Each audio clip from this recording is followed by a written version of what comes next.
Welcome to the video presentation on the ACT and university admissions in the United States. In this presentation, you'll become acquainted with the ACT and how it's used by colleges and universities in the United States. First of all, let's start out with an introduction of ACT Incorporated. The company ACT was established in 1959. It's a not-for-profit organization that's dedicated to serving students, parents, and educators around the world. Our mission is to help people achieve education and workplace success. Just a few of our education programs. We obviously have the ACT, which is the university entrance exam administered in about 140 countries worldwide. We also have our Plan and our Explore programs, which are the 8th and 10th grade versions of the ACT. In other words, they're the pre-ACT exams, and they're designed to measure if students are on track for college readiness and to help them prepare to take the ACT.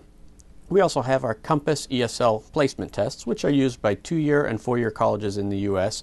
to identify the level of their incoming students and place them in appropriate level courses. First of all, what is the ACT? The short answer is that it's a U.S. entrance exam used by virtually every 4-year college and university in the country to evaluate students applying for their undergraduate programs. More specifically, it's a curriculum-based achievement test that explains to universities and colleges what students know and are able to do. And it also provides guidance to students on their future plans. So you might ask yourself, do I need to take the ACT? Well, most 4-year colleges and universities in the United States require students to take either the ACT or the SAT when they're applying to their undergraduate programs. The universities typically let the students decide which one to take. Every 4-year college and university in the United States accepts ACT scores. The ACT measures a student's ability to perform university-level work. More specifically, it has 5 sections: English, math, reading, science, and writing. Because the ACT is a curriculum-based test, performance on the ACT has a direct relationship to a student's educational achievement. In short, the ACT measures the core coursework that students are learning in high school and what they're expected to know when entering college or university. The philosophy behind the ACT is that we feel that the best way to measure a student's readiness for college education is to measure as directly as possible the knowledge and skill that students will need to know when entering college or university. We chose to base the ACT on the core curriculum because it takes the guessing out of preparing for university, and it serves as an easy roadmap for students to follow. Learn the core curriculum and you'll be ready for college. That means that students who take 4 years of high school English, 3 years of high school math, 3 years of high school natural sciences, and 3 years of social science in high school tend to be more college and university ready than students who don't take those courses, and tend to do better on the ACT as a result. Colleges and universities in the U.S. use the ACT for many reasons. They use it to recruit students. Frequently they search for students who get high ACT scores. They also obviously use it for making admissions decisions. They use it for academic advising. Now, because the ACT is a curriculum-based test, many colleges and universities also use it for course placement and to award course credit. And students with high ACT scores can qualify for merit-based financial aid. Earlier, I said that the ACT measures what students are expected to know when entering college. So you might ask, how can you say that? Every 3 to 4 years, ACT conducts a national curriculum study in which we consult with educators at the university undergraduate level, and we ask them what they expect students to know when they enter their first year of college. The results of that survey determine the content of the test. So you might ask, some of my friends are just taking the SAT, and I was planning to do the same. Isn't that enough? Well, sure, that very well might work for you. However, you might perform better on the ACT. Since U.S. universities and colleges accept both tests, it's important for you to select the exam that you are most likely to score better on. So then you might ask, well, is there really any difference between the ACT and the SAT? And yes, the ACT and the SAT are very different tests. First of all, the ACT has a science component, whereas the SAT does not. So students who are interested in science or who are planning on studying science in college, they might be able to differentiate themselves on the ACT. Also, the ACT math section tests up to a slightly higher level than the SAT math section. Both the ACT and the SAT start out at pre-algebra, and once they reach geometry, the SAT stops, while the ACT throws in 4 additional questions on trigonometry. So students who are particularly good at math or who may have taken a course in trigonometry might be able to, again, differentiate themselves better in math on the ACT than on the SAT. Both exams are accepted nationally by colleges and universities around the country.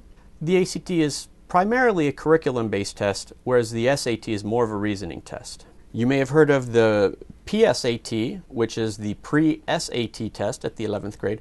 Well, the ACT also has a pre-ACT test, which is the plan at the 10th grade. And also the ACT includes a career interest inventory, which we provide for free. So you might ask, well, how popular is the ACT in the United States? As you can see on this map of the United States, there are red states, there are gray states, there are combination states, and there are white states. The red states are those states where more than 50% of students graduating from high school are taking the ACT. The gray states are where more than 50% of students in that state are taking the SAT. The combination pink and gray states are where more than 50% of students are taking both tests, and the white states are where fewer than 50% of the students are taking either test. So as you can see, the ACT is very popular in the entire midsection of the United States, whereas the SAT tends to be more popular on the east and west coasts. You can drill in a little bit deeper by looking at the numbers within each state. So for example, North Dakota, the top center of the United States, 81% of students in North Dakota are taking the ACT when they graduate, and only 4% of students are taking the SAT in North Dakota. Next state down, South Dakota, 79% of the students graduating from high school are taking the ACT, and only 3% are taking the SAT. In Illinois, 100% of students in Illinois are taking the ACT, and only 9% are taking the SAT. So you can look at all of the red states and see that the ACT is very popular in those states. And if you look at the gray states, you can see that the numbers are sort of flipped a bit. In all, about 50% of the high school graduates take the ACT, and about 50% of the high school graduates take the SAT. That's all fine, you might say. But do colleges and universities in the U.S. have a preference between the ACT and the SAT? And as you can see, the vast majority of colleges and universities in the United States accept both exams equally. This information comes from the Institutional Data Questionnaire, which goes to all colleges and universities in the United States every year.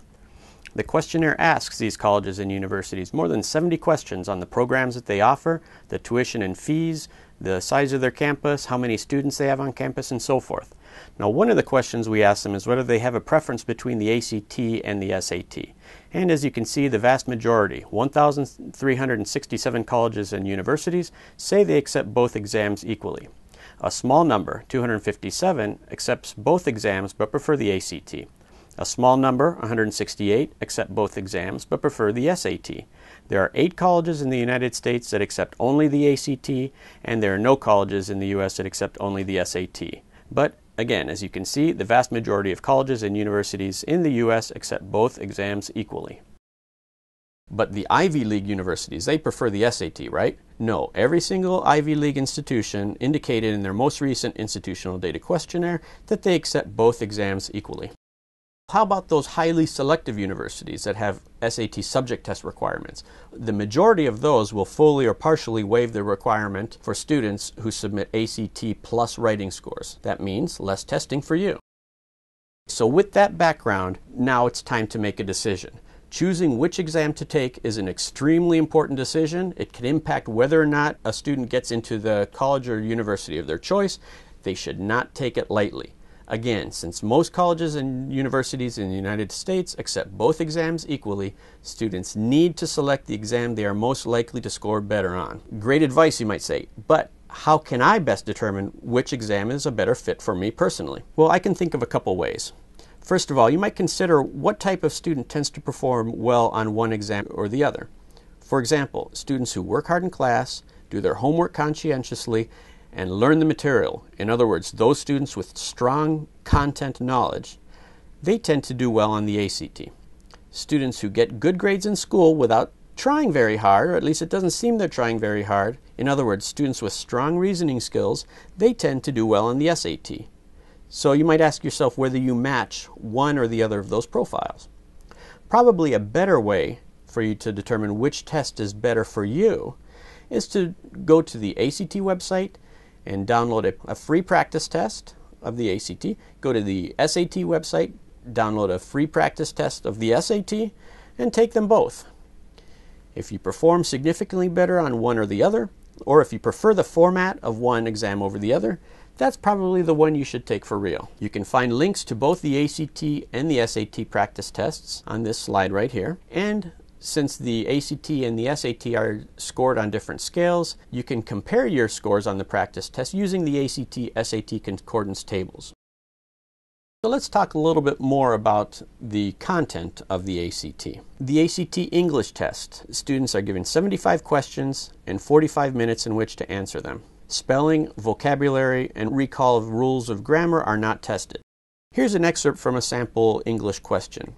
As you can see, students are given a passage with certain portions of that passage underlined. Students are supposed to identify whether the underlined portions are correct as they are, and if so, mark no change, or if they're incorrect, identify which of the other three options for that question are correct. The ACT math test, as I mentioned, it goes from pre-algebra through trigonometry. Students have 60 questions and 60 minutes in which to answer them. The ACT reading test. Students are given 4 passages, each with 10 questions. The passages are in prose fiction, humanities, social studies, and natural sciences. The ACT science test. Now, you've heard me say throughout this presentation that the ACT is predominantly a curriculum-based test. Now, the science test is really the exception to that. It's more of a science reasoning or a science reading test. Students are given a passage, a science-related passage, a science-related table, and they're asked to answer questions related to that passage. All of the answers are in that passage or that table, so students who don't have a strong background in science can still perform well if they have strong reasoning skills. The ACT writing test. Students are given 1 prompt and 30 minutes in which to write about it. So for example, a student might be given a prompt that says, your school is considering implementing a school uniform policy whereby all students are required to wear a school uniform. Identify whether you agree or disagree with that new policy and support it. So you might say, I think it's a good policy. Let students focus on their studies and not on what everybody is wearing, and continue to support that. Or you might take the other side and say, I don't like that policy. I think it curtails students' individuality and their ability to express themselves creatively through their dress and so forth, and you write a little bit more about that. Well, you might ask, why is the ACT writing test optional? It's optional because not all colleges and universities use it. Currently, only about 16% of all colleges and universities will ask for it. So we decided it's not fair to charge a student extra to take the writing test if they're only applying to colleges and universities that don't require it. Students can go to our website, actstudent.org, to find out what the colleges and universities have told us about their writing requirements. We've discussed many different aspects of the ACT test and how it can assist you with your future educational goals. Hopefully you see how it can be an excellent tool for both students and universities. In Part 2, we'll show you how it can also serve as a resource for career planning as well.